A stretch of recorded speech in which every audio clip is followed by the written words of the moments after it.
Viewers, Utpal ইলেকট্রনিক্সে সবাইকে স্বাগতম। আজকে আমি একটি এলইডি টিভি পেয়েছি। দেখুন, এটি ম্যাপিং সমস্যা। এই সমস্যাটির সমাধান কীভাবে করা যায় এটি আপনাদের কাছে দেখাবো। তো এটি বাড়িতে বসে আপনারা করে নিতে পারবেন। তো প্রথমত রিমোট নেবেন, নিয়ে মেনু প্রেস করে আপনারা 1147 এটি প্রেস করলে আপনাদের সামনে সার্ভিস মোড চলে আসবে।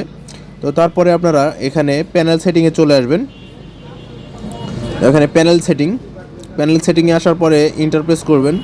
ইন্টারপ্রেস করার পরে আপনাদের সামনে আরও একটি অপশান চলে আসবে। তো এখানে দেখবেন প্যানেল আইডি।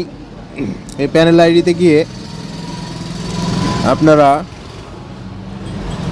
এই বাটনটি প্রেস করে দেখবেন যে ঘাবড়ানোর কিছু নাই, স্ক্রিন অফ হয়ে যেতে পারে। তারপরে আবার একটা প্রেস করে দেখবেন 3 নম্বরে গিয়ে বা 4 নাম্বার 5 নাম্বারে যেটিতে গিয়ে আপনাদের ম্যাপিং সমস্যার সমাধান হবে সেটিতে সমাধান করে নেবেন। তারপরে এটি ঠিক হয়ে যাবে। তো এই সমস্যাটির সমাধান এভাবে করতে পারেন, আপনারা বাড়িতে বসেই করতে পারবেন।